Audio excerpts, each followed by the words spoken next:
وبركاته.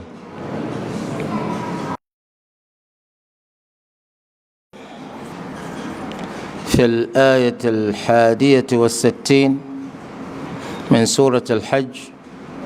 وفي الآيات التي بعدها أعوذ بالله من الشيطان الرجيم ذلك بأن الله يولج الليل في النهار ويولج النهار في الليل وأن الله سميع بصير ذلك بأن الله هو الحق وأن ما يدعون من دونه هو الباطل وأن الله هو العلي الكبير.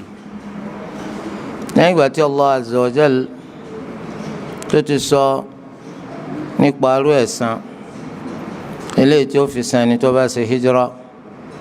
nítorí tiẹ̀ tí wọ́n á padà parú onítọ̀hún sójú ogun àbótí ẹ̀fọwọ́ rọrí kú wọ́n fi wọ́n sí ilé ayọ̀ eléyìí tó ṣe pé àwọn náà yọ́nú sí eléyìí tí sàlìjẹ́nà. Olú ẹlẹ́dàá wa ìró ńlá yìí eléyìí tí ń tọ́ka sí pé òun Allah òun nìkan náà ni ọba òun sì ni ọba alágbára ọba tí ṣe nǹkan tó bá fẹ́ tí nǹkan kan ò lè dí lọ́nà láti ṣe ń tó bá wù. Allahu azza wa jal wọ́n wá ń fún wa nírò nípa àwọn àròyìn rẹ̀ nítorí àwọn nǹkan tá a gbọ́ yìí wà lẹ́nu torí pé ẹni tí ó ṣe gbogbo nǹkan tá a wí yìí ó náà ni Allah ọba alágbára lórí gbogbo nǹkan fa'alun lima yurid ọba tó ṣe pé gbogbo tó bá gbà lérò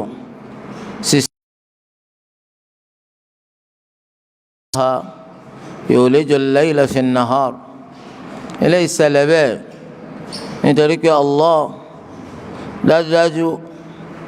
ló máa ń kí òru bọnú ọ̀sán wa yuliju an-nahara fi al-layl ló sì máa ń kí ọ̀sán ló máa ń kí bọnú òru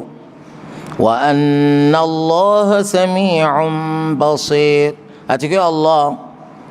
òun ló lùgbọ́ òun náà ni olórí ẹlẹ́dàá wa òun ló lùṣẹ̀dá òun ló lùṣàkóso lórí àwọn ẹ̀dá rẹ̀ pẹ̀lú bó bá ti ṣe fẹ́ gẹ́gẹ́ bí Allah sọ pé qulillahumma malikal mulk tu'til mulka man tasha wa tanzi'ul mulka mimman tasha wa tu'izzu man tasha wa tudhillu man tasha بيدك الخير إنك على كل شيء قدير. Allah náà ni ọba tó ṣe wípé ọwọ́ rẹ̀ làkóso wà òun ló ní ìjọba òun ló máa ń fẹ́ ni tó bá fẹ́ ní ìjọba ṣe òun ló máa ń fẹ́ ni tó bá fẹ́ ní ipò jíjẹ́ ni tí ó máa ṣàkóso òun lónìí òun ní fi lẹ́ni tó bá wù lọ́wọ́ wa tanzi'ul mulka mimman tasha ó sì máa ń já ìjọba kúrò gbà lọ́wọ́ ẹni tó bá wù ọ́ yóò já gbà kúrò lọ́wọ́ ẹni tó wù yóò fi sílẹ̀ sọ́wọ́ ẹni tó bá fẹ́ wa tu'izzu man tasha wọ́n lọ́ máa ń gbé ẹni tó bá wù ọ́ ga wa tudhillu man tasha wọ́n lọ́ máa ń rẹ ẹni tó bá wù ọ́ sílẹ̀.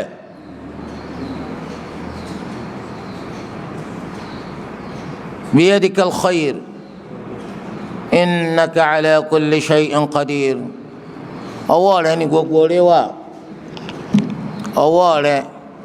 ó ní gbogbo oore wà ìwọ la lágbára lórí gbogbo nǹkan tuliju al-layla fi an-nahar wa tuliju an-nahara fi al-layl وترزق من تشاء بغير حساب ولمنك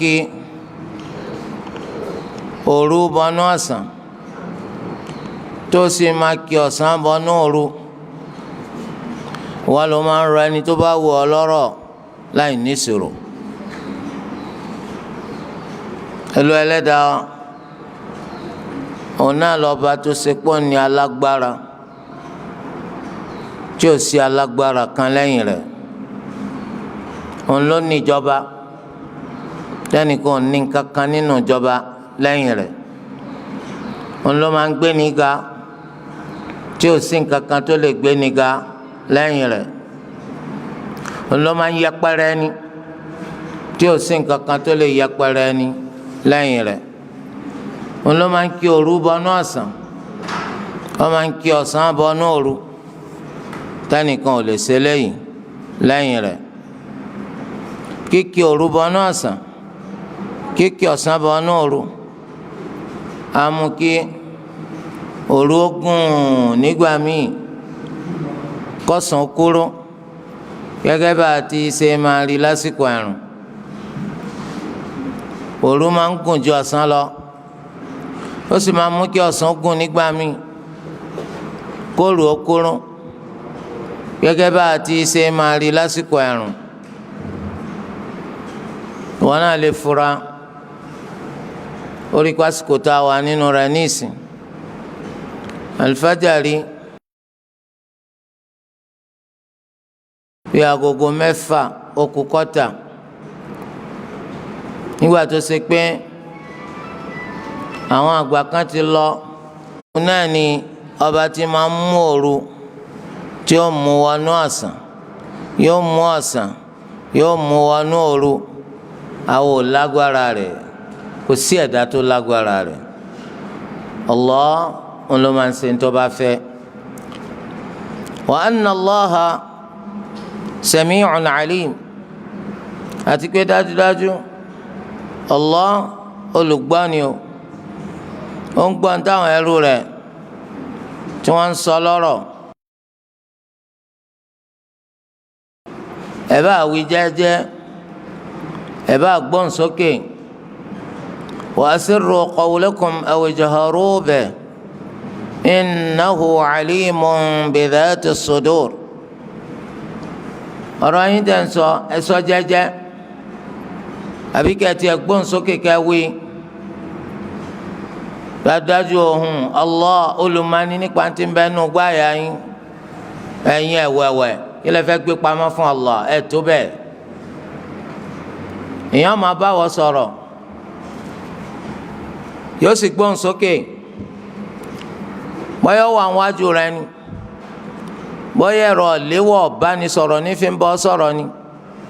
kò sì sáláì gbóhùn sókè. ṣùgbọ́n ó fura mọ̀ yí pé kìí ṣe gbogbo ọ̀rọ̀ tí ń sọ ló ń gbọ́,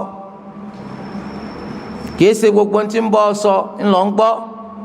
làákàyè àtòyé ló fi máa gbé tí ń bọ́ sọ. ń bọ́ sọ ò ní gbọ́. ó fẹ́ béèrè pé kí lẹ wí, ṣùgbọ́n ọ̀rọ̀ tó sọ lẹ́yìn èyí tó gbọ́n ó lè jẹ́ kó láǹfààní àti rò pé bóyá nǹkan báyìí ló sọ. kò sí ní tí máa sápamọ́ fún Allah, kò sí ní tí máa wọ ipò pé kí Allah wọ́n máa gbọ́ nínú gbogbo ní tẹ̀ ń sọ. torí pé wa anna Allaha sami'un, àti pé dájúdájú Allah olùgbọ́ ni ó nípa ọ̀rọ̀ táwọn ẹrú rẹ̀ ń sọ. basirun, ọba tó sì rí wọn ni. nǹkan kan nínú wọn tó pamọ́ kò lè pamọ́ sí Allah. ìṣesí yín ni o, lílọ bíbọ̀ yín ni o, ìfarabalẹ̀ yín àìlọ́bìkà yín ni o, kò sí ìtọ́pamọ́ sí Allah. gbogbo ẹ̀ ní Allah ò rí. ìdí inú wọn náà ti mọ̀ pé nínú ìgbésí ayé yìí ọ̀pọ̀ ẹ̀mọ́yé nǹkan ló ń ṣe tó ṣe pé wọ́n ká ọ dáadáa. ṣùgbọ́n gbà tán bá bi ọ́ pé kí ló dé tó fi ṣe nǹkan báyìí báyìí báyìí ó lò ṣe.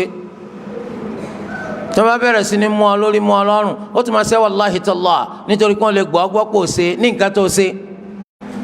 eléyìí tí ẹ ṣe tiẹ̀ ṣebí náà lọ́ọ́ máa fọwọ́ lálẹ́ pé wọ́n ló ní nílé ayé ń bí. tó ti lọ gbé àwọn ẹlẹ́rìí èké dìde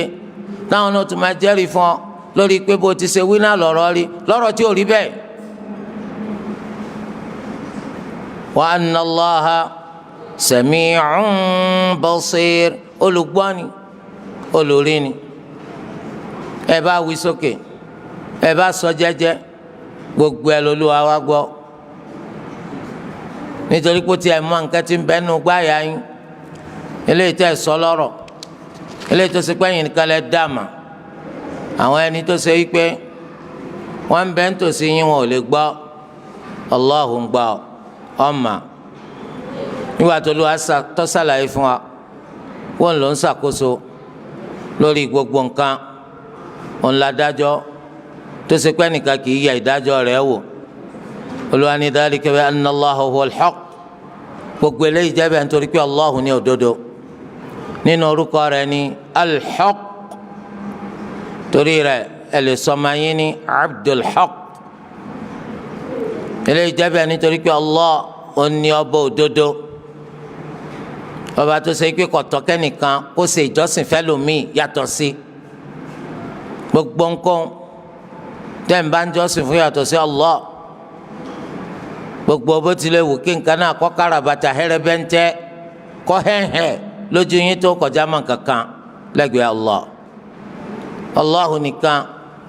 ńlọba tó ṣe pé ọtọ́ ká máa jọ́sìn fún torí pé òun ló ní ìjọba tó fẹ́ òun náà lọ́ba tó ṣe pé ma sha'a kana wa ma lam yasha' lam yakun nítorí bá fẹ́ ló máa ń ṣẹ ntí ó bá fẹ́ kò lè ṣẹ kò sí bàbá ńlá kú ẹni náà tó lè mú kí Allah ó ṣe nǹkan tí ó fẹ́ ṣe àwa wí tán ìwọ lọ ládùúgbò kankan pa ni wọ́n ń pè ọkàn ta ní pa ganan rí ta ló rò pọ̀ fẹ́ kàn pa ìwọ tó láti kan bàbá rẹ tó bí ọ ń pa láti ṣe nǹkan tí ó fẹ́ báwo ló ṣe wá kan ẹlẹ́dàá rẹ ọba tó dá yé tó dọ́run tó dá gbogbo nǹkan ìwọ wàá kàn pa láti ṣe nǹkan tí ó fẹ́ ṣe ọ̀rọ̀ ń ju ẹnu ẹ lọ ó ju ẹnu àwọn bàbá ńlá kù rẹ lọ ọmọ wa rẹ kò sì dájú pọ̀ gbádùn ọlọ́ládùá kan tó ẹ pé tí ẹ bá ṣe kàńpá ni wọ́n ń pè talẹ́ kàńpá náà rí ọmọ tó máa kàńpá ẹni tí ó wù yẹn ṣe ká ní kó sentúlàsì ẹ wàá kan Allahu ń pa wàláhi ọ̀rọ̀ kúfùrù ọ̀rọ̀ àwọn kèfèrí ni kìí ṣe ọ̀rọ̀ tí àwọn mùsùlùmí máa sọ jáde lẹ́nu torí pé ẹni tí ó mọ̀ bí Allah bó ti ṣe bàbàrà bó ti ṣe gbọ̀ngbọ̀n tó àwọn ni máa sọ̀rọ̀ àgbèrè ni wọ́n máa ń sọ sí Allah wa ma qadarullaha haqqa qadarihi wọn ò pè bòbò Allah lódodo bó ti ṣe yẹ kó pè bòbò rẹ̀ òun lọ́ba tó ṣe pé ntọ́ bá wù ló máa ń ṣẹ ntí ọba wù kò lè ṣẹ o táwa bá gbèrò pa afẹ́ kí nǹkan báyìí ó ṣẹ fún wa kò lè ṣẹ àfi tó bá wù Olúwa wa pé kó ṣẹ wa ma tasha'una illa an yasha Allahu rabbul alamin ẹ̀yin ò lè fẹ́ nǹkan kan kí n tẹ́ ń fẹ́ nǹkan wá ṣẹ àyàfi tí Allah Olúwa gbogbo àgbáńlá yìí tó bá fẹ́ pé kó ṣẹ gbogbo nǹkan láláì ní sí Allah gbogbo wa la bùkátà rẹ̀ gbogbo wa la fẹ́ kó ṣe nǹkan kan àbí nǹkan míì fún wa gbogbo wa la ní yẹpẹrẹ lọ́dọ̀ rẹ̀ gbogbo wa la jámọ́ nǹkan kan níwájú ẹ̀ afẹ́ni tó lu abáni kó jámọ́ nǹkan kan lọ́dọ̀ rẹ̀ wa annama yad'una min dunihi huwal batil Allahu ní òdodo àti pé gbogbo nǹkan tá ń pè lẹ́yìn Allah irọ́ lásán ni kọjá máa ń kankan òfo ìranù àti ìrégbè gbogbo nǹkan sìn lẹ́yìn Allah ló ń gbọ́n o àwọn òòṣà eléyìí tó ṣe pẹ́ gbẹ́ kò bá jẹ́ pàmòlẹ́ fi gbẹ́ kọjá símẹ́ǹtì àti irin àti kọ́ńkírẹ́tì lẹ́ lò tẹ́ fi gbẹ́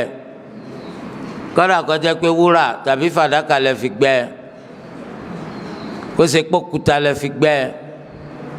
ohunkóhun tẹ́ bá fi gbẹ́ irọ́ ni òfo àdánù irọ́ lásán tí ọjà máa ń kankan iná ni gbogbo àwọn òsàn torí pé ńgbà tó ọgbọ́n ó sì lóye kò jẹ́ kó dá a mà ọgbọ́n ọ̀hán níbo wọn ṣe fẹ́ sọ pé ńgbà èmi tí wọ́n gba pòfẹ́sọ̀ wọ́n sì máa ń túmọ̀ rẹ̀ sọ́jọ̀gbọ́n àìmọye tó gba pòfẹ́sọ̀ tó gọ̀ ṣebí wọn kàn túmọ̀ rẹ̀ lédè Yorùbá ni àwọn náà ń wó kọtán lè pe pòfẹ́sọ̀ ni náà fi pé ọ̀jọ̀gbọ́n àìmọye ń tó gba pòfẹ́sọ̀ tó gọ̀ èyí tó túmọ̀ sí wípé ọ̀gbọ́n níbo lọ gbọ́n sí ìwọ náà wà lọ dúró wájú òòṣà ọ̀ngbára dálẹ̀ oníkọ́sàánú rẹ̀ ńbọ̀ lọ́gbọ́n náà wà ọ̀gbọ́n rárá. gbogbo nǹkan tẹ́ bá rí tí wọ́n ń pè lẹ́yìn Allah òfo ni kò já mọ́ kankan. àwọn ẹlẹ́bọ wọ́n máa ń ṣe òòṣà lọ́ṣọ̀ọ́, wọ́n máa ń kó àwọn nǹkan ọlọ́kan ọ̀jọ̀kan bí ẹrù bí pàǹtí bí nǹkan ọ̀ṣọ́ bí àwọn nǹkan tí yẹn ò rí tẹ́rù ọba yàn wọ́n máa ń kó sítòsí òòṣà, wọ́n máa ń kó sáyìíká òòṣà láti fi gba làákàyè gbogbo ẹni tó bá débẹ̀ kó lè bá a máa wárí fún, kó lè bá a máa súnmẹ́yìn fún, kó lè bá a máa karabata rẹ̀ tó ń ti gbogbo tó bá kó sẹ́gbẹ̀rẹ̀ àtúngá lára òfó lásán ìranù lásán. kí làwọn ní nínú sánmà àtìlẹ̀ ńgbà tó ní kò yí ọ bó wọn ṣe jẹ́ ranù bó wọn ṣe jẹ́ ọ̀rọ̀ lásán tí wọn já mọ́ kankan? kí làwọn ní nínú sánmà àtìlẹ̀ dá wa lóhùn? kí ni wọ́n ní nínú ilé ayé wa tá a wáyé? kí làwọn ń pàṣẹ fún tó ṣe kó àwọn ní ṣàkóso lórí ẹ̀? èwo làwọn ṣẹ̀dá rẹ̀ nínú gbogbo ohun tí ń bẹ tó fi wá jẹ́ kí wọ́n lẹ́tọ̀ọ́ sí kó máa gbára dálẹ̀ fún wọn, tó fi lẹ́tọ̀ọ́ sí kó máa wárí fún wọn? ẹ máa po didi màálù fóòsà, ẹ̀yin tó ṣe pé kò sí ní tó wúlò lára yín, ẹ ti jẹ ẹran ti pẹ́, ẹ wá ń pa ẹran fóòsà, ẹ ń tanra yín dànù. gbogbo ní tó wúlò tó ṣàǹfààní èyí tó lo áníkọ́mi èèyàn kọ́ máa fi ṣàǹfààní àwọn òsàlẹ̀ yín fún ńgbà tẹ́ ẹ̀gbọ́n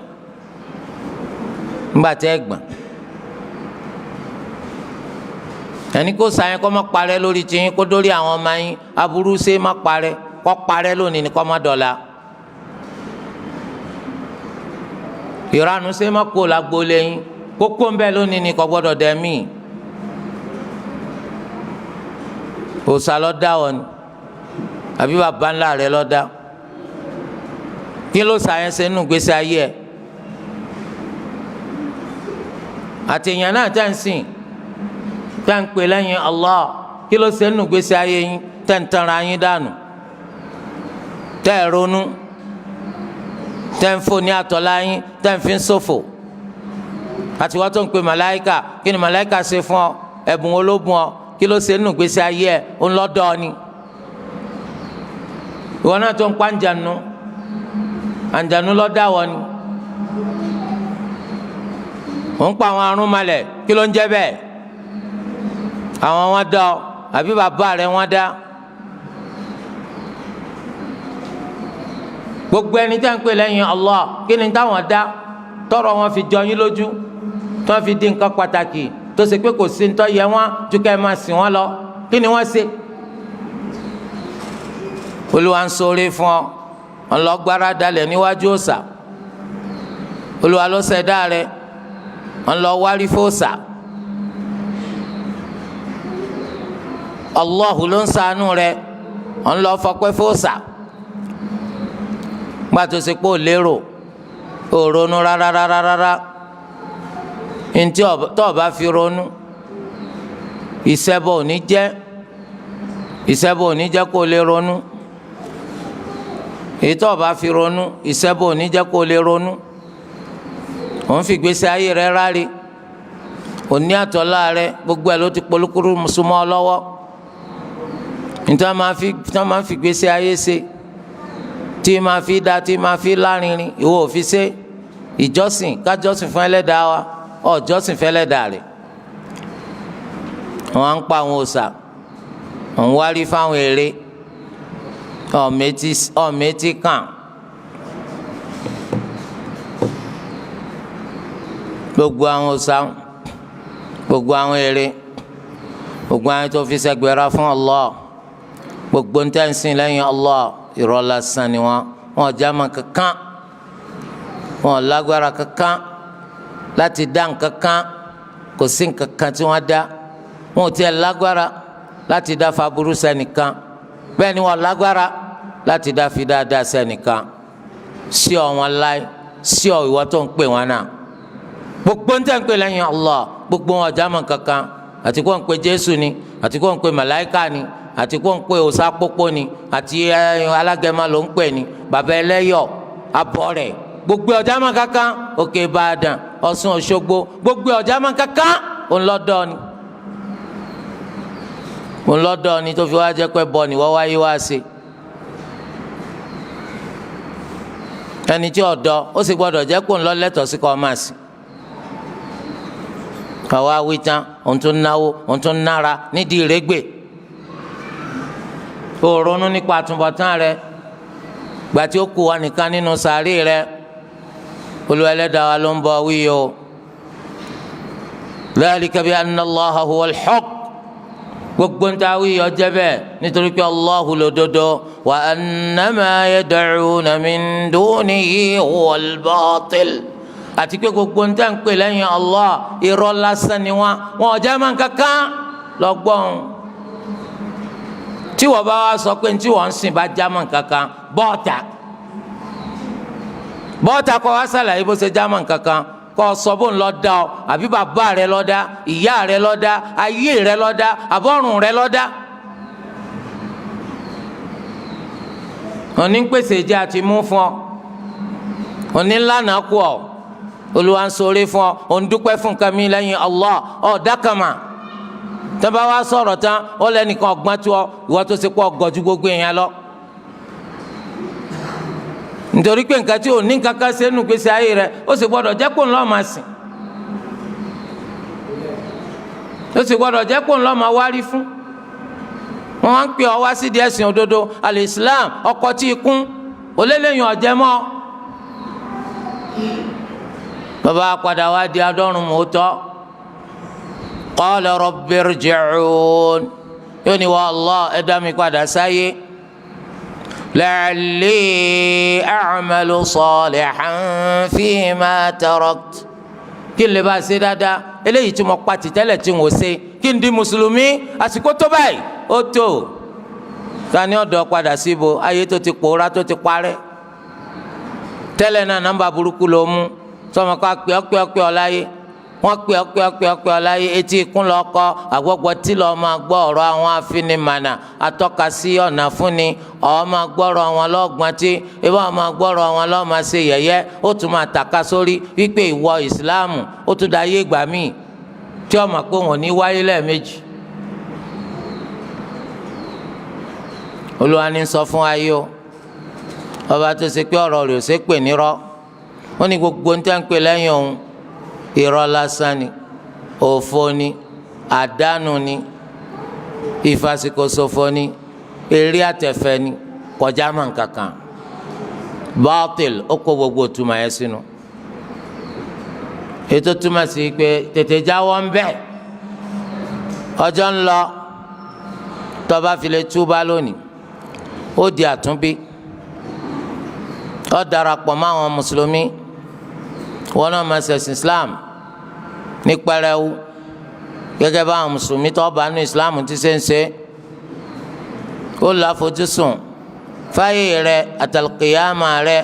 báwo ni ọ̀kan nínú méjèèjì kò ti ṣe ní dòfo mọ́ ọ lọ́wọ́ wa'budu rabbaka hatta ya'tiyakal yaqin wàá máa ṣe Islam títí tí kò fi dé kò sáyè láti sọ pé mo sinmi díẹ̀ mo pause ìwà gẹ́gẹ́ bí engine ọ máa sin Allah títí tí kò fi dé ni tó sì ní sin pẹ̀lú ìfẹ́nu òdo àtàìmọ̀kan kálá torí ẹ̀ wá mùsùlùmí náà tó ẹ pé ọ mẹ̀sìn rẹ ó sì gbìyànjú láti mọ̀ nípa rẹ̀ wọ́n ń sọ̀rọ̀ ẹ̀sìn níbo ló ti jókòó tó jókòó ń bẹ̀rì ìṣe tírú wọn fi máa ṣe ránù ìrégbè tí ọmọ wa sọ kó tún wà nú alukurani tí ọ̀dàmà bí ètò sọ pé ó sínú tán lánàá ní bá mu sìgá ẹni tí ìwà ṣe mùsùlùmí tánjọ́ ń gbélé òní wá ń sọ fún un pẹ̀lú sùyàmù tẹ́ ń ṣe sósì tó yẹ kẹ́yìn ó tún máa mu sìgá ó ní sìgá ọba sùyàmù jẹ́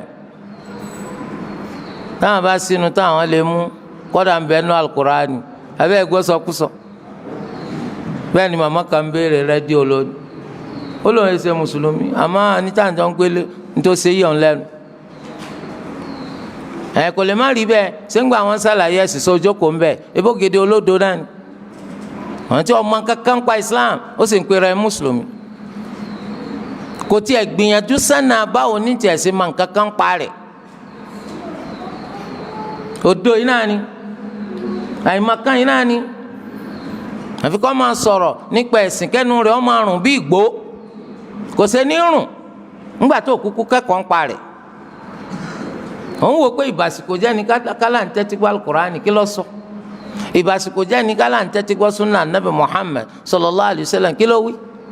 kí la ti fẹ́ ṣe táwa fásikò lẹ́kọ̀ọ́ afẹ́ gbọ́ àlàyé nípa òfin ṣẹ̀ríyà báwo la ṣe máa ṣẹ̀sìn kí lè léyìn ọ̀yanilẹ́nu o fẹ́ni tó fẹ́ wà lìjánà pẹ̀lú òdo fẹ́ni tó fẹ́ wà lìjánà pẹ̀lú àìmọ̀kan ìfẹ́ ẹnu àtagídí. A'udhu billahi minash shaitani rajim. tẹ̀bí náà ni máa mú wa yóò máa kíra ẹ mùsùlùmí àríkẹ́ ń wá mọ́sálásí yóò tún máa gbẹ́bọ̀ ìgbà tí òkúkú mọ̀ nǹkan kan pa Islam yóò máa bá wọn dá orin ìranù ikú ẹ̀sìn kan ò pé káwọn ọmọ sọ̀rọ̀ ẹ̀sìn kan ò pé káwọn ọmọ sọ̀ọ̀sà ẹ̀sìn kan ò pé káwọn ọmọ gbẹ́bọ bíi ti Islam kọ́kọ́ lọ kọ́lẹ̀ tó bá fi lè dán kankan wọnú nǹkan yẹn ó ti kú ònú Islam má tán rẹ̀ dànù ó lọ rò pé kò burú ni ó rò pé kí la fẹ́ fẹ́ lórí rẹ̀ sí bó ti ṣe rí lọ gbọ́n. ذلك بأن الله هو الحق akin kú oríire ẹ̀yin mùsùlùmí ẹ̀yin tẹ́ gba islam ẹ̀yin tẹ́ ń ṣe lójú méjèèjì ẹ̀yin tẹ́ máa tẹ òfin ẹ̀sìn islam lójú mọ́lẹ̀ wọ́n fi yín ṣe yẹ̀yẹ́ títí lórí islam yín ẹ túbọ̀ ń lágbára sí ni lórí ẹ̀ wọ́n fẹnu yín ga yín gbogbo gbogbo ẹ̀ kò tu tẹ̀tẹ̀ lára yín walhamdulillah torí káyìn tí ma pé dhalika bi anna Allaha huwal haqq nítorí pé Allahu lòdodo Allahu ní òdodo gbogbo nǹkan míì tó bá yàtọ̀ sí kìí sòdodo tó bá fi lè jọ́sìn fún kankan yàtọ̀ sí Allahu orí ìranu lọ́wọ́ ìrégbè ẹ̀fẹ̀ àti ọ̀nà àti sórí ibu olùwàkọ́mẹ́sà wà lórí ibu torí ẹ̀ ló ṣe jẹ́ pé téèyàn bá gba Islam tó sì máa ń pa rẹ̀ lódodo lọ́kọ́lẹ̀ ò ní gbọ́ kó fi Islam lẹ̀ láéláé àwọn ọkọ̀ mà nípa rẹ̀ wọ́n kàn ń forúkọ lásán ṣe àbí mo kàn bá bàbá mi lórí ẹ̀ ǹsì fẹ́ kí bàbá mi kó bínú sí mi bàbá ti kú báyìí irú wọn lẹ́ẹ̀ máa gbọ́ kí wọ́n ṣe ridda anil Islam wọ́n kọ Islam lẹ́sìn àmọ́ gbogbo ẹni tẹ́sí Islam òdodo yìí bá yé gbàgbé ẹ̀ kò lè filẹ̀ láéláé wọn bá lu koro létí rẹ̀ kó tún lọ aago wọn kàn lù dànù lásán ni kò sí kankan tán lè fi rí mú lára rẹ̀ wọn bá pín sọ́ọ̀fù kó pín bisikíìtì kó lu yáàlù sí wọn dì kó lu gángan pé ẹ fẹsẹ̀ rájò kò ní fi Islam lẹ̀. dhalika bi anna Allaha huwal haqq eléyìí jẹ́ bẹ́ẹ̀ nítorí pé Allahu ní òdodo àwa dúpẹ́ o tolu ẹlẹ́dàá ò sì wá darí adúpẹ́ tí ò sì wá lọ́kàn nínú àwọn ẹni tó ṣìnà adúpẹ́ tó jẹ́ ká ríran adúpẹ́ àsínú ẹni tó lè rí tu jẹ alhamdulillah. dhalika bi anna Allaha huwal haqq sẹ́ni tó wà lórí òdodo lóru kó lè sí lọ́nà ọ̀n ta oògùn ní fámásì ẹnìkan wá rógùn lọ́dọ̀ rẹ̀ ó sì ti fura rí i pé mùsùlùmí ni wọ́n á ní kó gba Jésù nù ayé rẹ̀ kó dájú kó ọmọ tó ń ṣe Jésù wà o ṣé ìwọ ọmọ Jésù ọmọ Jésù ṣebí Jésù tí wọ́n ń pè tó sọ di ẹlẹ́dàá rẹ̀ dípò ẹlẹ́dàá rẹ̀ ẹni wọ́n mà ìwọ ọmọ ẹni tí wọ́n ń pè lánàbì Ìsá tó àwọn mùsùlùmí ọmọ tó àwọn mùsùlùmí torí ẹ gbogbo bó tilẹ̀ wù kọ́ ka bíbélì rẹ tó ọwọ́ àwọ̀ ṣẹ̀ṣẹ̀ ṣàlàyé anabi Isa fún ọ ni kọ́ ọ má lódodo kó o lè bá a má kú sínú ṣìnà torí pé ní Islam lódodo wà gbogbo nǹkan tẹ̀ ń gbé kan irọ́ lásán ni irọ́ gidi tí ń wọ́ọ́rú tẹ̀ ń fi ń wọ́wọ́ àtọ́njẹ kò jù bá ń lọ náà lọ́ fà á lẹ́ fi pariwo lẹ́ lòlòlò lẹ́ jójójó kó o lè jáde ni wọ́n ní idha urifa as-sababu batala al-ajab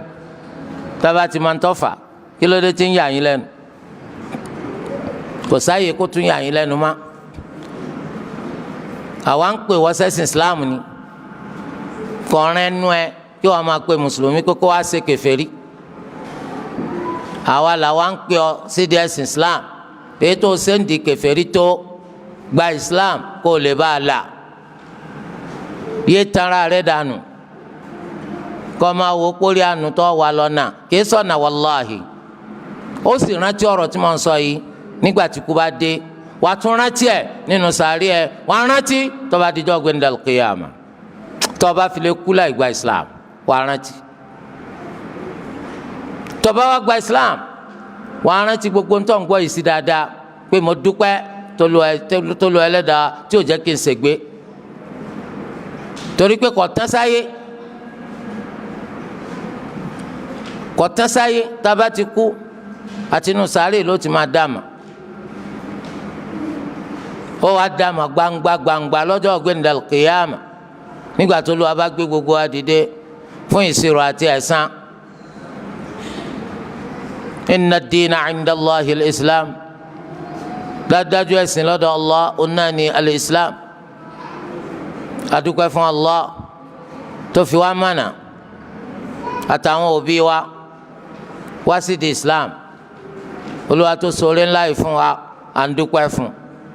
kọ́mọ̀sí pa wá dàsá ìdá Olúwa tún ní wa man yabtaghi ghayra al-Islami dinan falan yuqbala minhu wa huwa fil akhirati minal khasirin ẹnikẹ́ni tó bá wá nǹkan míì tó fi ṣẹ̀sìn yàtọ̀ ṣẹ̀sìn Islam Allahu onígbà lọ́dọ̀ rẹ̀ yóò sì máa bẹ nínú àwọn ẹni òfò tó bá di lọ́la gbẹ̀ndàl kìyàmà lọ́ngbọ̀n o nǹkan méjì ń retí ẹ tó bá fi lè kú lórí nǹkan míì tó yàtọ̀ sí Islam Allahu onígbà tó ń ṣe lọ́wọ́ rẹ̀ nígbà tí ètí ṣe Islam ó sì máa bẹ nínú àní tí ó ṣòfò kó lọ akọ́mọ́jà wò ṣòfò. dhalika bi anna Allaha huwal haqq eléyìí jẹ́ bẹ́ẹ̀ nítorí pé Allahu òun ló dodo wa anna ma yad'una min dunihi huwal batil àti pé gbogbo ohun tí wọ́n ń pè lẹ́yìn rẹ̀ irọ́ lásán ni òfò òtúbáńtẹ́ ẹ̀fẹ̀ tí ò jámọ́ kankan bó ló ti fẹ́ jámọ́ kankan kò sí ní jẹ́rọ́ lásán kò dá mi ó sì gbọ́dọ̀ jẹ́ kó ní màsí òun kọ́ ló ní mí mo sì wá gbọ́dọ̀ gbéra mi fún ó sì gbọ́dọ̀ jẹ́ kó ní màá wárí fún kò dágbára kan ní ó sì gbọ́dọ̀ jẹ́ kọ́dọ̀ rẹ̀ ní ti máa tọrọ ohun tí mò ń fẹ́ ní dáadáa òun ní màá sádi kọ́dà àbòbò mi níbi aburú ntí ò lè tu tẹ̀tẹ̀ fúnra rẹ̀ gan kátó pé fẹ́ lomi ń máa fásikò tèmi ṣòfò ń máa fásikò mi rárí lọ́dọ̀ ẹni tí ò ní tí mo fẹ́ ó dàbí kí wọn náà káwọ́ káwọn èèyàn tó ni wọ́n tó sẹ́nu ọ̀nà nìkan bí Ramadan ṣe ń bẹ yìí wọ́n á ń lọ bí gbá lọ́nà mẹ́wàá èèyàn gba lọ́nà mẹ́wàá oníkálukú wọn ń retí kí ni wọ́n fẹ́ pín wọ́n ti wá wà ń bẹ̀ tó wákàtí méjì bàbá onílé iṣẹ́ wọn á jáde sí wọn oní kàásì nǹkan tí gbogbo yín péjọ sẹ́nu ọ̀nà wa báyìí agbọ́pẹ́ fẹ́ pín nǹkan ni iná ló jẹ́ ká wá síbi bẹ́ẹ̀ bá sì fi yé wa pé ní nǹkan kẹtẹ́ fẹ́ pín àtúká àfẹnù ọ̀nà yín lẹ̀ kẹ́yìn náà ráyè gbatẹ́gùn bàbá ńlẹ̀ sábà ní àwa gan alára àwọn ẹni tí wọ́n ṣàánú wa ni àwa gan ò ní nǹkan kan tá a lè pín ẹ máa lọ wọ́n túká bí wọ́n ò ní túká wọ́n túká yàtọ̀ sí kọ́rọ́ ọmọ ọ̀dọ́ rẹ̀ àti ti yẹ pò ń gangan fúnra ara rẹ̀ lọ́wọ́ sàlàyé fún wa wọn ò bùkátà nǹkan mìíràn gbogbo àwọn òsàkúgbèkúgbè ìbẹ̀rẹ̀ òṣì tá à ń pè wọn ní kankan wọn ní kankan wọn ò ní dò ẹni ò ní dò ìwọ wa ń tọrọ pé orí ayé rẹ kó ṣe fún ọ ọdájú kó ọ máa ń tó ń wí. Olúwa Ẹlẹ́dàá wa ni gbogbo wọn pátá tó bá péjọ wọn ò lè dé ṣinṣin kan ìpèníjà ńlá nù gbogbo àwọn màláíkà gbogbo àwọn àǹjànú Jésù tẹ́ ń pè àwọn òòṣà pópó àwọn òòṣà wọn ti kọ Alágẹmọ Ọ̀ṣun Òṣogbo Òkè Ìbàdàn gbogbo àwọn òòṣà tẹ́ ń pè pátá ìpèníjà ní ẹdẹ ìsìn kan eṣinṣin kan eṣinṣin nínú àwọn ẹ̀dá tó lu adátọ yẹpẹrẹ ni ẹ̀dá kan kò ní iye ẹṣin tí wọ́n ti pa lónìí ẹyọ kẹsìn ẹ̀yìn ẹ̀dá Allah tí a ní ó jìnnà wa in yaslubuhum adh-dhubabu shay'an la yastanqidhuhu minhu tí eṣinṣin bá gbé nǹkan kan níwájú àwọn tẹ́ǹsìn lẹ́yìn Allah wọn à lè gbà lọ́wọ́ ẹ̀ ọ̀tàn àbí ọ̀tàn wọn á ní ọ̀sáwánù àjogún ẹ̀ lọ́dọ̀ àwọn baba ńlá wa ẹ̀ jogún olúwa yín lọ́dọ̀ baba ńlá yín ẹ̀ gbéde Yorùbá ẹ̀ jogún olúwa yín lọ́dọ̀ baba ńlá yín àbọ̀ olúwa yín ló jogún yín. tí eṣinṣin bá gbé nǹkan kan wájú àwọn òòṣà wọn baba ńlá kó òòṣà kan òsì tó lè dàgbà tẹ́lẹ̀ náà sọ ma pé gbé nǹkan sóhun wájú tó sojú kóńgbà tí ò fi ríran imú gbófìàn tí ò fi mú kò fi mí etí sábàlà bí ewé kókò kò fi gbádùn gbogbo ariwo tó ń pa àwọn ọgbọ yóò yí ọ tó bá dijọ́ gbẹndàl kìyàmù Olúwa ni wọn ò lè gbọ́ yín títí dijọ́ gbẹndàl kìyàmù wọn ò lè gbọ́ yín tó bá tiẹ̀ gbọ́ yín wọn ò lè ṣe nǹkan kan fún yín. kí ló ń bá àsìkò jẹ́ sí kí ló ń fa àsìkò ṣòfò sí wọn tanra rẹ̀ dànù olùkọ́ ń ṣẹbọ lójú méjèèjì bùkátà rẹ̀ tún bíà ọ àròkó sàní ṣe fún kọmọkẹ́ Ar-Rahman Rabbuna Ar-Rahman Ẹlẹ́dàá wa ọba àjọkẹ́ ayé ni aláàánú jùlọ wọn bá jẹ́ káfìrí kọjá Ìbílísù rajim nítorí wàá kọ́ pé wọ́n ṣe fún ọ láyé yóò ṣe fún ọ. lílówó túmọ̀ sí pé Olúwa fẹ́ràn rẹ̀ lílọ́lá kò túmọ̀ sí pé ọjà mọ̀ kankan wájú Allah torí kí Allah ó máa ń fẹ́ ni tó bá fẹ́ nílé ayé ó tún máa fẹ́ ni tí ó bá fẹ́ ẹni tí ń ṣe tiẹ̀ yóò fún láyé ẹni tọ́jọ́ ta rẹ̀ yóò tún fún láyé àwa fún ọ láyé kò túmọ̀ sí pé a fẹ́ràn rẹ̀ báwo Olúwa ò fẹ́ràn àwọn ọ̀daràn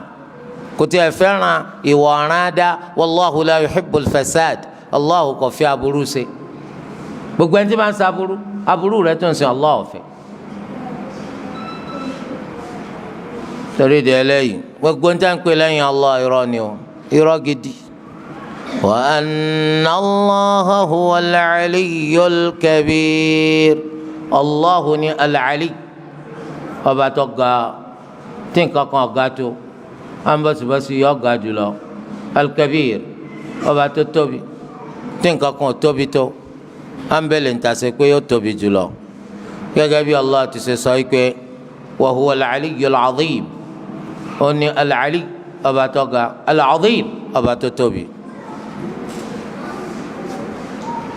Olúwa tún ní ó ní al-kabirul muta'al ọba tó ga ọba tó tóbi tó sì ga ọba tó tóbi tó sì ga gbogbo nǹkan pátá korongodo abẹ́ àkóso Allahu ni wọ́n wà abẹ́ kólú aborí wọn ni wọ́n wà ìjọba Allah abẹ́ rẹ̀ ni gbogbo wa wà títóbi Allah abẹ́ rẹ̀ ni gbogbo wa wà la ilaha illa hu kò sí ọba kan tó tọ́ láti fòdodo jọ́sìn fún àfọ nìkan tó bá mọ kankan tó tọ́ láti sìn lódodo yàtọ̀ sí Allah gbé jáde wọn ò lè gbé pamọ́. la rabba siwa kò sí olúwa kan yàtọ̀ sí kò sí olúwa kan yàtọ̀ sí sọ̀rọ̀ kí wọn náà ti fọ̀nà kan ṣẹbọ sí Allah rí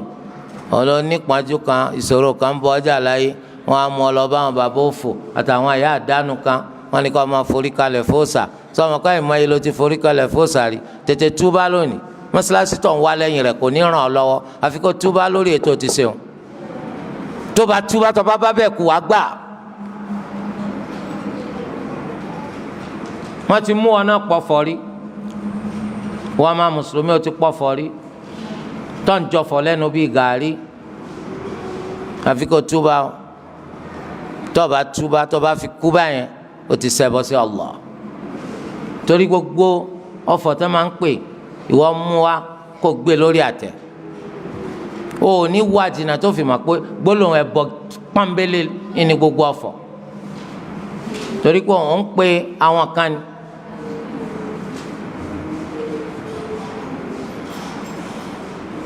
ọ̀ ń bẹ̀ wọ́n ọ̀ ń tọrọ lọ́dọ̀ wọn kí wọ́n ṣàánú ẹ̀ kí wọ́n wù ọ́ sí ní túmọ̀ ọ̀fọ̀ kó folú ẹlẹ́dàá rẹ̀ lè òpè. Allah kò sí ọba kan lẹ́yìn rẹ̀ tóró ńlọba tó tóbi tí ò sí nǹkan kan tó tóbi tó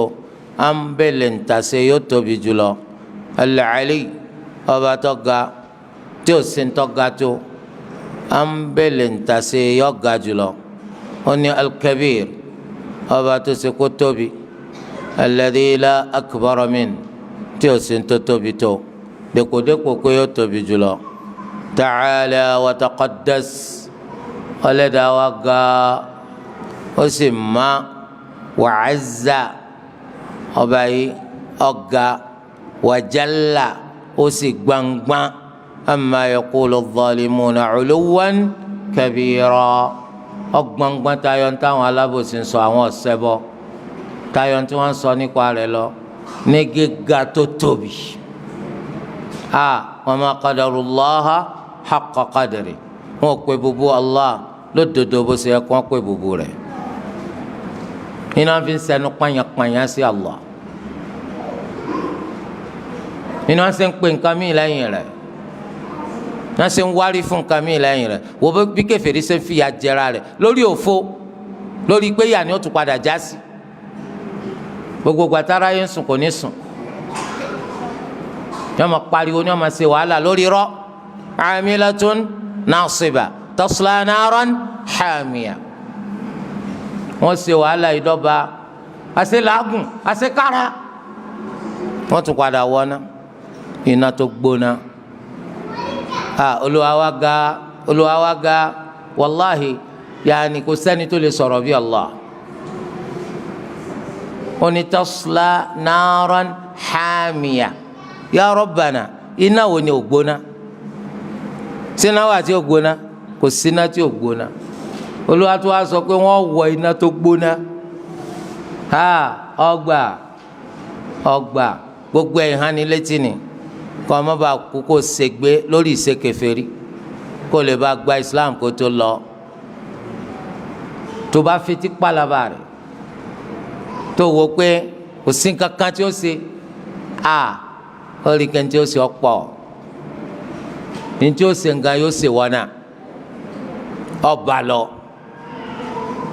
iná yìí lọ́wọ́ pé máa wọ ọbẹ̀ kó pòórá kó kú dànù kó bá sẹ́pẹ́rẹ́ la yamutu fiha wala yahya òní kúmbẹ́ òní sẹ́mi kullama nadijat juluduhum baddalnahum juludan ghayraha liyadhuqul adhab gbogbo ìgbà tí awọ wọn tó bá ti jiná tó di pé awọ jóná ó jóná birikiti ó di èédú torí pé tí ó bá sáwọ lára ẹni tá à ń fi iná jó iná yóò ní jó kó dùn dáadáa Allah ó tún máa sọ awọ wọn dọ̀tun yóò tún máa sọ awọ wọn dọ̀tun torí kíni liyadhuqul adhab nítorí kí wọ́n lè bá a máa tún jìyà ńso wọ́n lè máa tọ́wọ́ ńso eré ló ń pè wọ́n á ní actually ó yẹ kó ní date àwọn kan wọ́n ná làwọn bá máa bẹ́ẹ̀ láéláé ó yẹ kó ní date báwo no date ọmọ bẹ́ẹ̀ ní gbére kése ọmọ bẹ́ẹ̀ abadala abidina láíláí kí ló dé nítorí pé tó máa fi ọ́lẹ̀ láyé láíláí kèfèrí náà ló ṣe láíláí ó túmọ̀ sí pé ńgbà tó wọlé ìyá náà kọ́ ọmọ jìyà láíláí ṣé bó ti sọ onítọ̀ bá kú tọba tuntun ayé wa ntòǹsẹ náà lọ́ọ́ máa ṣe àjẹpẹ́ ńkọ́ láì ó ní tọ́ ayé wa tẹ́lẹ̀ náà ẹ̀yọ̀kan yìí náà ni gbogbo àlọ́ táwọn bàbá rẹ̀ pa fún ọ níwọ náà ń pa fọ́ ma ẹ̀ẹ̀kan náà lọ́ọ́ wà tó bá ti lò báṣubàṣu tó bá fi lè dọ́mọ́ná látàrí pé káfíìrì ni ọ tó dọ́mọ́ná látàrí pé mùṣírìkì ni ọ ọmọ abẹ́ nuna khalidan fiha láìláì kí ló dé Olúwa ẹlẹ́dàá kì í ṣalábòsí torí pé tó bá fi ọlẹ̀ sáyé láíláí kúfúrú náà ló ṣe ajẹ́ kíkọ́ máa jìyà láíláí ńkọ́ kò sí nǹkan kan níbẹ̀ tọ́jú àbòsí. ìwọ mùsùlùmí náà kí ló dé ayyuhal muslimun ayyuhal mu'minuna almuttaquna kí ló dé tẹ́yìn náà máa bẹ lálùjánnà láíláí kò sábòsí ń bẹ nítorí pé ẹ̀yin náà tẹ́ ń bá ń bẹ láyé láíláí kí lẹ́sẹ̀ al-islam torí rẹ̀ lẹ́sìn máa bẹ lálùjánnà láíláí torí ẹ̀ máa ń ro lẹ́mìí rẹ o wọ́n máa sọ pé ẹ tó bá di pé owó tí wọ́n wá tí wọ́n bá bọ́ sí èmi ọ̀ yarí mọ́ islam lọ́wọ́ ni o nǹkan di kèfèrí ni o tó bá lọ kú báyẹn o sì rọ lọ ilé kúfúrú ńjọ́ kan o sọ pé àti máa bá ṣe máa ṣe ẹ̀yin mùsùlùmí báyìí báyìí o ṣe islam mọ́ khalas tiẹ̀ bọ̀ ìjọ kan lọ́ba kú lẹ́yìn rẹ̀ ọ̀ wọ̀nà láíláí ó sì ti ṣẹ̀sìn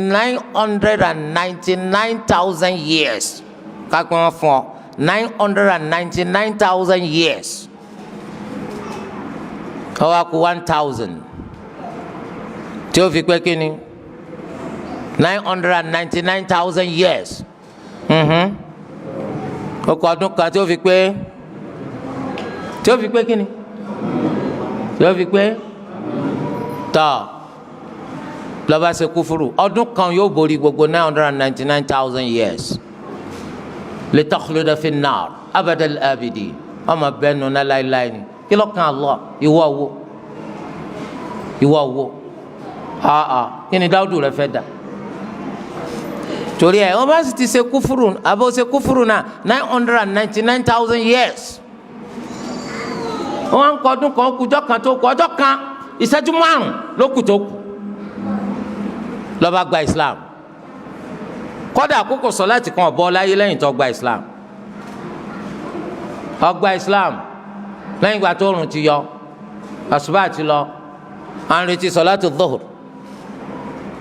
kò jù ìṣẹ́jú mẹ́wàá lọ lẹ́lẹ́mìí bá gbẹ̀mí ó sì ti gba Islam ó sì ṣe 999,000 years nínú kúfù ń bọ̀ lọ́lọ́ aljanna là ń wí fún ọ tó ṣe tí wọ́n ń lé tó ń gbọ́ gbọ́gbọ́n tí oníbolẹ́ ti bẹ̀rẹ̀ ibi tó ti bẹ̀rẹ̀ náà ni gba Islam kó lè bá a la ó lè wà aljanna láì ṣe sọláàtì kan fún Allah torí lẹ́yìn tó gba Islam àkókò sọláàtì kan ò tó bọ́ tó fi kú bí kò para rẹ kọ́ ikú ọ̀fẹ́ wà aljanna kíákíá o ọ̀wá lọ mọ́bẹ̀ ó dàdúrà rẹ jahannama ni ẹ o wọ́n parẹ́ o ikú wa Olúwa ti kádàrá pé bó ṣe kú nù kò sí wàhálà ń bẹ torí ẹ Olúwa ti ṣoore ńlá fún ọ ìwà mùsùlùmí látàrí kó ṣe ọ mùsùlùmí oore tí Allah ṣe fún ọ yìí kí ni nǹkan míì tó kà kóore pípé Allah ò ṣe fún ọ tọkàn rẹ fi máa bàjẹ́ ẹ sáwò olóòlówó ọlọ́ọ̀là ọ̀kọ́lé olóòbímá gbogbo àwọn akẹgbẹ́ rẹ̀ ń gun mọ́tò ò nílé lórí irú ayé wo ni wọ́n wá èkísà lọ ń wọ̀ káàkiri lákìnnà ní Islam gbàtà gbé ọ lórí àtẹ a rí i pé gbogbo ohun tí Islam wa ó ń ṣe dáadáa ó ń ṣe bó ṣe tọ́ bó ṣe yẹ wàláì oore tí ń bẹ pẹ̀lú ẹ ó ju gbogbo pàǹdùkú pàǹdà tó ń wò pé ò ní lọ torí pé Islam ó ní bàbá gbogbo oore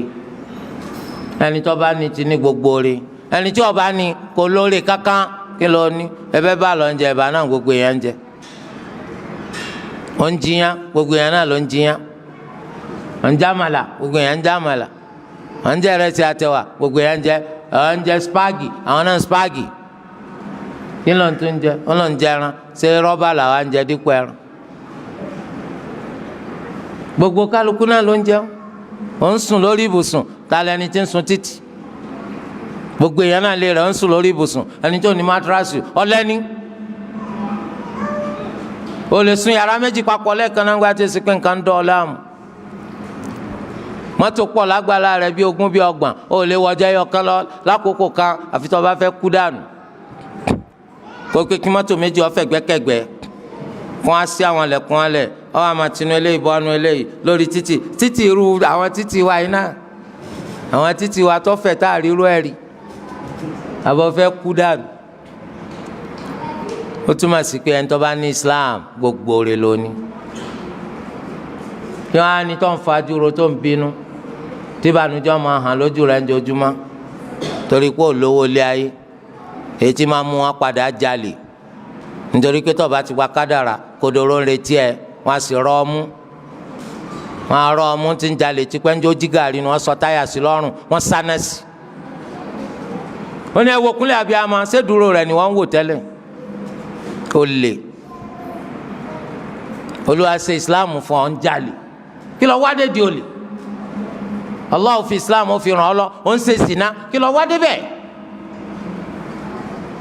Olúwa Ẹlẹ́dàá wa ó fi Islam ó fi ṣèkẹ́ rẹ ẹnìkan wá ń polówó kúfùrù fún ọ ọ̀ wá pé ó náà rọrọ̀ sọ ọ̀rọ̀ kí ni rí sọ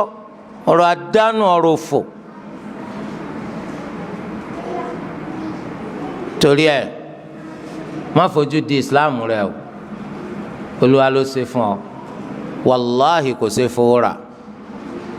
kò ṣe fowó rà lọ́jọ́ ìgbéǹdàlùkìyàmà táwọn alábòsí àwọn kèfèrí tí wọ́n máa gé àwọn ọwọ́ wọn méjèèjì jẹ wa yawma ya'addu adh-dhalimu 'ala yadayhi àwọn alábòsí wọn ọwọ́ wọn méjèèjì wọn kò sẹ́nu wọn máa gé jẹ aha ya laytani ittakhadhtu ma'a ar-rasuli sabila kí ló ṣe mí tí ń fọ̀nà ànábì sọ̀nà ànábì ń lọ báyìí wọ́n gba báyìí yọ máa pé kí ló dé tí ń tẹ̀ lọ́nà ànábì ṣé bá wí fún ọ náà láyé àbẹ́ ẹ̀kọ́ ni ọ sọ pé no ẹ má bá mi sọ àbọ̀ sọ àwọ̀ wà bẹ̀ Allah pé kó jẹ́ ká rí ọjọ́ gbèǹde ya Rabbana baba alágídí kan wà tá n bá sọ̀rọ̀ Islam láyé tó ní kò sí ní tó kàn pẹ̀lú Islam níbo ló wà lónìí ya Rabbana ẹ fi hàn wá ya Rabbana ṣé wàá lẹ́ni tí ó láǹfààní irú rẹ̀ ń jọ gbèǹde torí ẹni tí ó máa béèrè irú rẹ̀ òun náà ní sínú yà tọba wà lálùjáná lọ́wọ́ pé lágbájá tàmẹ̀dòdó làlàkàṣègbè tá à ń pè tí wọ́n máa ṣagídí ẹ fi wọ́n hàn wá ya Rabbana torí ẹ tọba gbọ́ ìwọ ló ṣoríire tọba kọ̀ láti gbà ìwọ ni tí ó bọ̀ Olúwa Ẹlẹ́dàá ni alam tara anna Allaha anzala minas samaa'i maa'a sóòrí ni ike Allah ó ń rọ̀jò láti sámà Allah ó ń rọ̀jò láti sámà abẹ́ mẹ́ni tí máa ń rọ̀jò yàtọ̀ sí Allah sẹ́ẹ̀ma náwọn àlù Yorùbá wọn làwọn kan ní máa sí òjò láì sọmi kànga tí wọ́n gbé sókè tí wọ́n wá sẹ́nu ẹ̀rọ sí tí wọ́n sì tí wọ́n tì nǹkan láì máa kán àtàgbàgbọ́ ọmọ olójò tí máa sí òjò ọmọ olójò tí máa ti òjò ẹgbọ́rọ́ àwọn ọ̀rọ̀ burúkú Olúwa ló máa ń rọ̀jò Allahu azza wa jal ló máa ń rọ̀jò sóòrí ni kí Allahu rọ òjò láti sámà tó lu agbá lérò ń bí látàyè tó ga torí ibi tómi tí máa ń wá sílẹ̀ ó ga jùlẹ̀ lọ kìí ṣe pé sámà gangan inú rẹ̀ lómi ti ń wá rárá Olúwa ga jù bẹ́ẹ̀ lọ ńdọ́tọ̀ bá fò nínú bàálù tí bàálù lọ sókè tó lọ sókè náà lẹ ti lọ sí 50,000 feet ilẹ̀ wà sílẹ̀ báyìí 50,000 feet tó a rí pé bẹ́ẹ̀ ṣe ń lọ òjò sì ń rọ̀ òjò ń pa bàálù bàálù wa lọ títí ńgbà tó fi dé 50,000 feet yẹn ẹ wá dúró níbi tí kò ti sójò mà ẹ wá máa wòjò ń sálẹ̀ báyìí Allahu akbar yaani Allah ní agbára kọjá bẹ́ẹ̀ ṣe lérò náà bàálù yìí ti fò kọjá ibi tó mi ti ń sọ ẹ̀yin wá ń wo omi nísàlẹ̀ báyìí níbo lomi náà ti ń wá Allah náà ni nítorí pé tí máa ń bọ̀ látòkè yóò ṣe ilẹ̀ láǹfààní ju kọjá pé láti ilẹ̀ lásán ní ti ń jáde lọ. ẹni pé Allah mú mi jáde láti inú ilẹ̀ ó ń rọ̀jò láti sánmà, èyí tí ń rọ̀ láti sánmà ó ń ran ilẹ̀ lọ́wọ́ púpọ̀ ju èyí tí ń jáde inú ilẹ̀ lọ, torí pé wọ́n rọ̀ kárí, yóò jẹ́ kí gbogbo ilẹ̀ kó tutù, yóò jẹ́ kí gbogbo ilẹ̀ kó dọlọ́ràá. òun náà ni ó sì rọ̀ tátàtàrà rẹ̀ kó àwọn kan pamọ́ sínú ilẹ̀, àwọn èyí tó ṣe pé ẹ̀yin ó máa rìn lọ bá wọn lọ́nà kànga, ẹ máa rìn lọ bá wọn lọ́nà bọ́ọ̀, látàrí pé Olúwa ti rọ̀jò sínú ilẹ̀, ilẹ̀ ti gbámú ó ti gbámú látọdún wo ni ti mú mi, látọdún wo ni ti ń gbà sára. sòtẹ́yìn bá gbẹ́ kànga ẹ lọ bá, tẹ́ bá gbẹ́ bọ́ọ̀ ẹ lọ bá, yàtọ̀ sí pé orí omi gan lolúwa tún gbélẹ̀ lé. eléyìí Allahu ló máa ń rọ̀jò láti sánmà. fatusbihul ardu mukhdarra, nínú gbogbo lẹ̀ ní ó bá deléwé tútù, ilẹ̀ tó ti gbẹ, gbogbo àwọn ilẹ̀ wa tá a máa pé ilẹ̀ wa ilẹ̀ ọlọ́ràá ni, àbùkátà sájílẹ̀ lọ títí, tó bá dásìkò ẹ̀rùn ẹ rí i pé gbogbo ewéko tí Allah mú jáde nínú ilẹ̀ tẹ́rùn bá dé gbogbo ẹ̀ ní ó gbọ̀n dànù, tí ó pẹ́rùkú tí ó dẹrùkú tí ó gbọ̀n dànù. bẹ́ẹ̀ ni àmọ́ tójò bá ti rọ̀, subhanallah, ìyàlẹ́nu ni ó jẹ́ pé ilẹ̀ tá a wá lọ́sẹ̀ tó kọjá tí gbogbo ẹ̀ tó ti kú koríko tó ti kú ẹfun tó ti kúrúkú, ilẹ̀ yìí náà ló ti wá di pé gbogbo ẹ̀ kò síbì kan má àfi kó jẹ́ pé ewé tútù ní bẹ́ẹ̀nbẹ́ẹ̀. ta ló mú kórí bẹ́ẹ̀? Allah. tí wọ́n bá jẹ́ pé olómi tẹ́gbẹ́ bọ́ ò rẹ́gẹ́dẹ́ tẹ́ ń fúnlẹ̀ lómi níbi tẹ́ ń dáko sí, ẹ máa rérè oko, àbí dáàmù táǹtì bẹ́ẹ̀ fa omi sóko wa, ẹ máa rérè oko, àmọ́ kò lè dàbí kójú ọ̀rọ̀. sọ àwọn àgbẹ̀ àwọn náà lè sọ eléyìí fún ọ. torí ẹ̀ ló ṣe jẹ́ pé àwọn omi tó máa ń fà wá láti dáàmù àtàwọn omi tó ń fanu bọ́ọ̀ nínú ọgbọ́n táwọn náà tó máa ń dáńgbà mí pé kó lè bá jẹ́ kó wúlò fún tá a gbìn dáadáa, wọ́n tún ṣe kan tó yẹ pé yọ́ọ́ máa fọ́n omi látòkè ni, tí yọ́ọ́ máa yí bí ìgbà tó jò ń rọ̀, tí yọ́ọ́ máa fọ́n omi hùn, kọ́májẹ́ tí wọ́n kàn máa kán sí di níta gbìn. èyí tí ń kán sí di níta gbìn ó lè kán sí débi tí ó tún pa níta gbìn, yàtọ̀ sójò tó lu à ń rọ̀, tó lu à bá rọ òjò yìí tó pọ̀ kò ní pa níta gbìn lára. yàtọ̀ sí kọ́jẹ́ pàwọ́ là ń pọnmi sí, wọ́n lọ pọnmi bọ́kẹ́ẹ̀tì 6 sí àgbàdo tá a ṣẹ̀ṣẹ̀ gbìn, àgbàdo ẹyọ kan, ẹ dákun bọ́kẹ́ẹ̀tì 6 yọ pa àbí òní pa?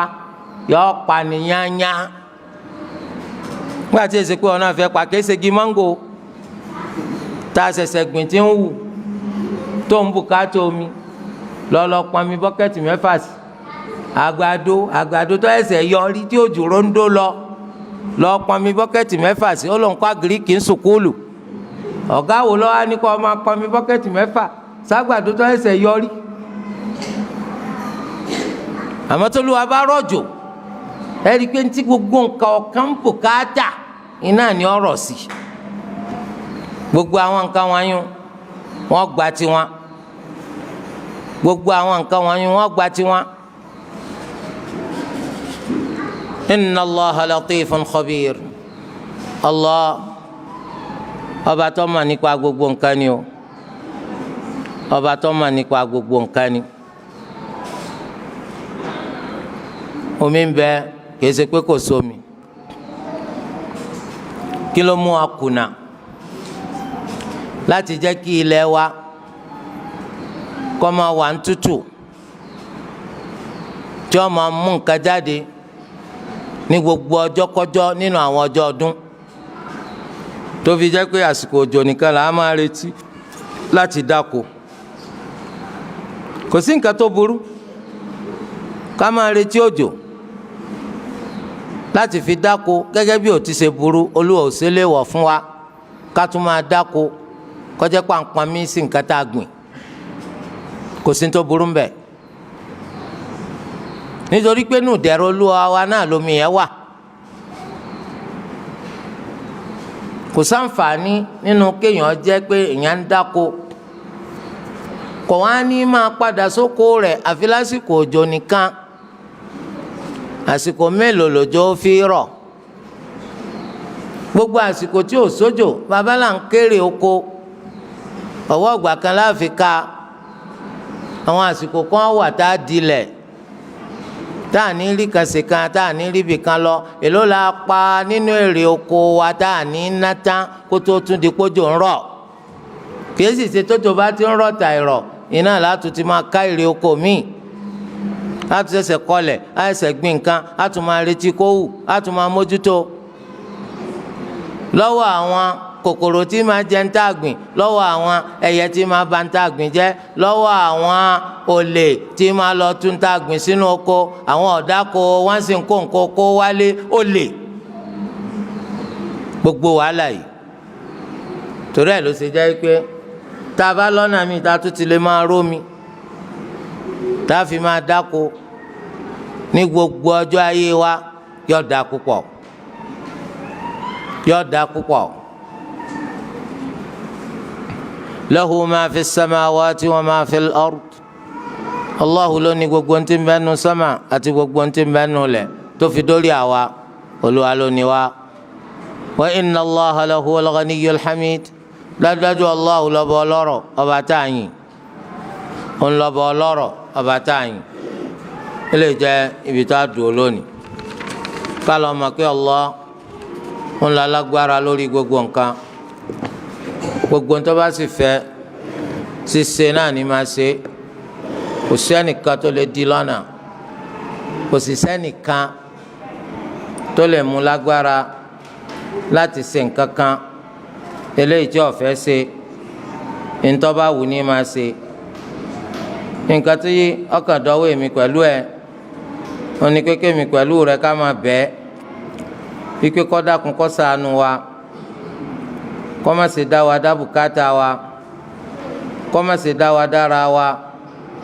kó dákun kó máa bá wa gbọ́ bùkátà wa ká sì máa jẹ́wọ́ pa àlágbára kan àgbọ́ngbọ́n kan lẹ́yìn Allah eléyìí máa ń ṣe sábàbí kádùn ọgbà torí ẹ̀ ló ṣe wá nu sunnah Nabi Muhammad sallallahu alayhi wa sallam pé gbogbo ìgbà tí nǹkan kankan bá ti kà ọ́ láyà tó fẹ́ dàbí ìgbà tó fẹ́ mì ọ́ tágbára rí ọ̀ka máa sọ pé la hawla wala quwwata illa billah abi Allah azza wa jal kó túbọ̀ ràn wá lọ́wọ́ kó gbàdúrà wa kó má ṣe dáadáa bùkátà wa kó foríjì àwọn òkú mùsùlùmí subhanakallahumma wa bihamdik ashhadu an la ilaha illa ant astaghfiruka wa atubu ilayk.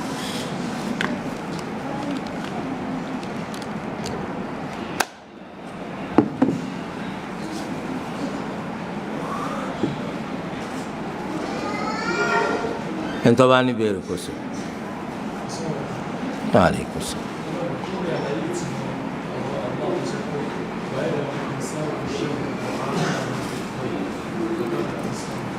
èèyàn máa tọrọ aburú irú bí tí ṣe máa tọrọ dáadáa nínú ṣíṣe ọmọ èèyàn ọ̀nà ni kí wọ́n máa tọrọ aburú fórí ara rẹ̀ irú bí tí ṣe máa tọrọ dáadáa fúnra rẹ̀ ọ̀rọ̀ ní ti tọrọ bẹ́ẹ̀ torí kí wọ́n lè bá àgbá gbọ́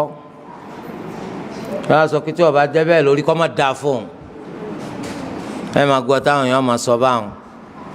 ó sì lè jẹ́ pé kò rí bẹ́ẹ̀ ó náà mọ̀ pé kò rí bẹ́ẹ̀ ṣùgbọ́n nǹkan tí kàn ń wá ní kíkẹ́ gbòǹgbọ́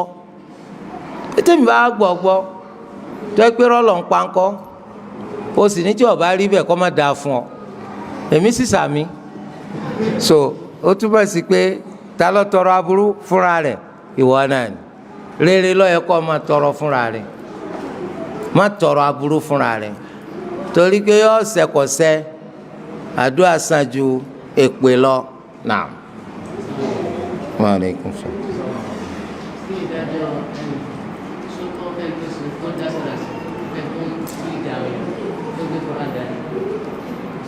ẹni tí yóò ṣe sọ̀láàtì fáwọn èèyàn tó bá gbé alukurani dání tó bá ké náfìlà ni wọ́n ń ṣe bí àwọn sọ̀láàtì tarawih kò sí nǹkan tó burú mbẹ̀ lópin ìgbà tí alukurani tó gbé lọ́wọ́ yẹn tí o bá ti ní kó ìyọnu bá níbi kọ́ mọ́ fọkàn ṣe sọ̀lẹ́ báwo ni o ṣe ṣe tí alukurani bá jábọ́ lọ́wọ́ ẹ̀ sẹ́wọ̀n kékeré sẹ́ẹ̀tì já nìyẹn ṣé yóò lé mú ni àbí yóò dùn ó tó bá dùn òun kí ni wọ́n máa wí kò kúkú máa ti ó wí tẹ́lẹ̀ náà ó sì ṣe é ṣe kọ́ jábọ́ tẹ́lẹ̀ náà àbẹ́ ẹ̀ mọ̀ bẹ́ẹ̀ ibi tó ti gbé lọ́tọ̀ ń kéwù lọ ó lè jábọ́ náà. Aleykum salaam.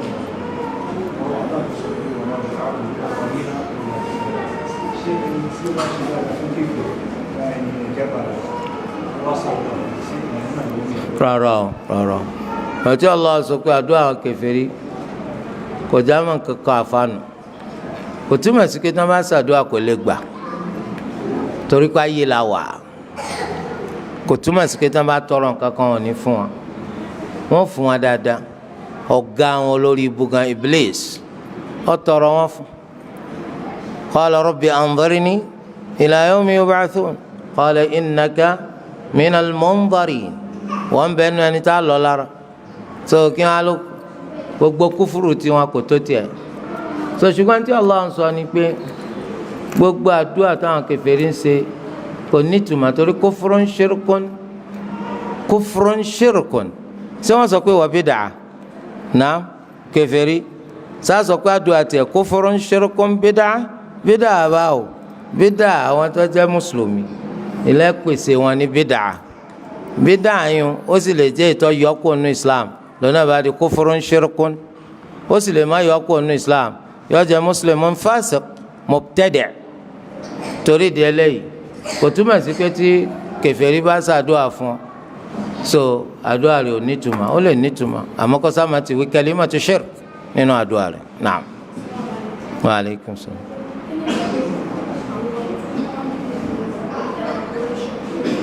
mímí gbọ́.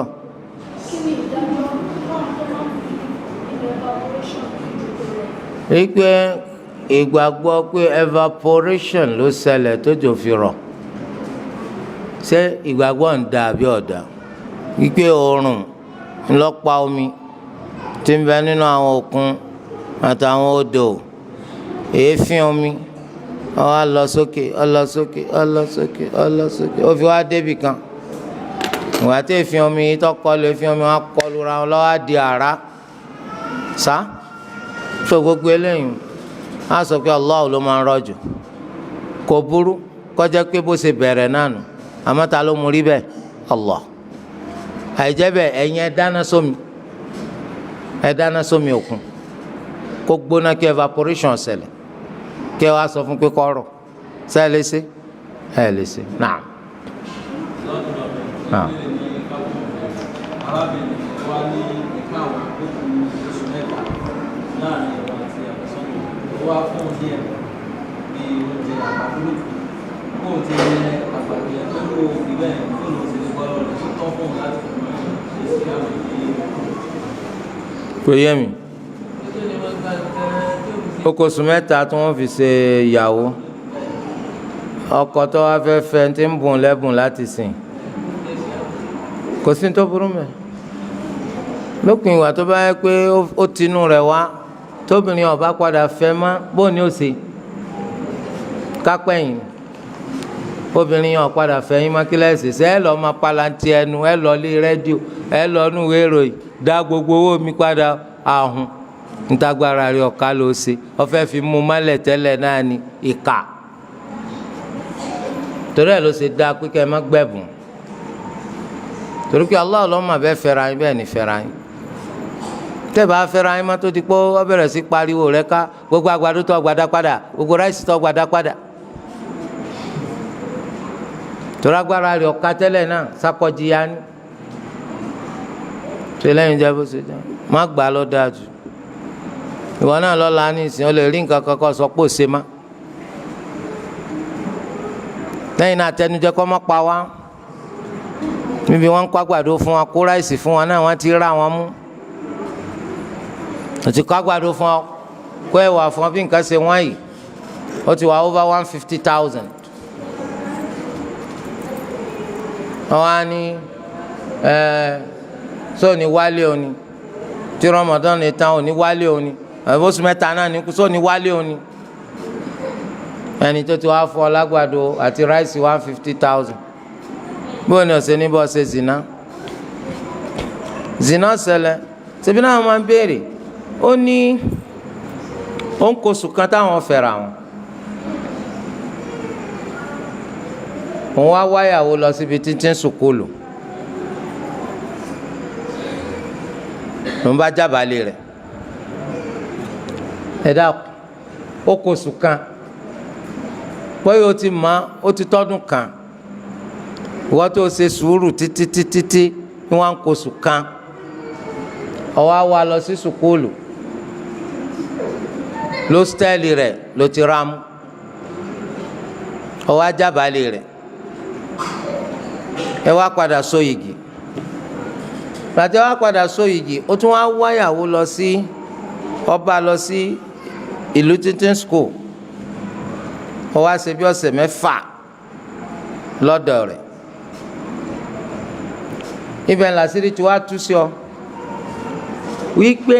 lẹ́yìn tí wọ́n bá ṣe zina o ọkùnrin kan wà tí ò ti jẹ́ ọ gbádùn tẹ́lẹ̀ náà àmọ́ tó jẹ́ pé ọmọbìnrin yóò ṣe zina rí lẹ́yìn ìgbà tí wọ́n tọ́ wá lọ́fẹ̀ẹ́ tó ò tí ì fẹ́ tó bá ṣe zina o kó tó di pé so yìgì tẹ́lẹ̀ so bàbá yìí náà tún ti ń sàbá bẹ̀ àbó ti ń yé bẹ̀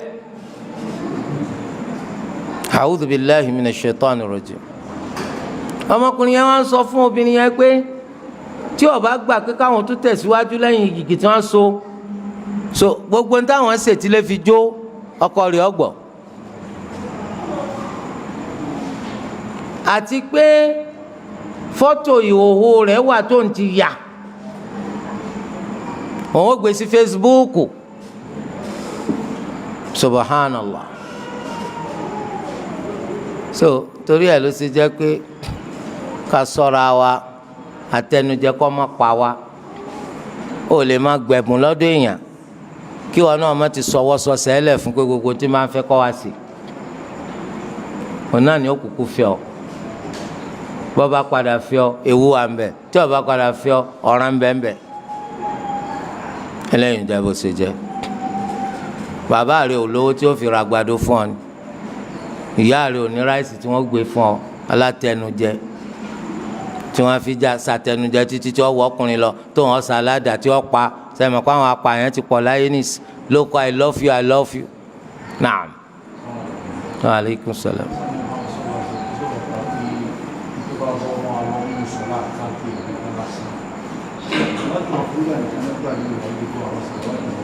gbogbo ẹ̀ náà tó bá wá tarawih raka méjì lọ bá ó múra gbogbo yòókù lọ́sàn ọlọ́run ọlọ́ kìí ṣe pé alhamdulilah ẹ bá sálámà mo dé ń bọ̀ ń bẹ̀ gbogbo ẹ̀ lọ́sàn torí sọ̀láàtù tarawih òsì tí máa jẹ́ raka márùn abẹ́ẹ̀ rí bẹ́ẹ̀ kò sí sọ̀láàtù tarawih tí máa jẹ́ raka méje èyí tó bọ́ ọmọ lọ́sàn kìí ṣe pé gbogbo yẹn ń jáde ìwọ náà jáde ó tí ìrọ́nà jáde ọ̀sán torí wọn lánàá bí máa ń ṣe raka mọ́kànlá Ramadan àbí àbí kò sí Ramadan subhanakallahumma wa bihamdik ashhadu an la ilaha illa ant astaghfiruka wa atubu.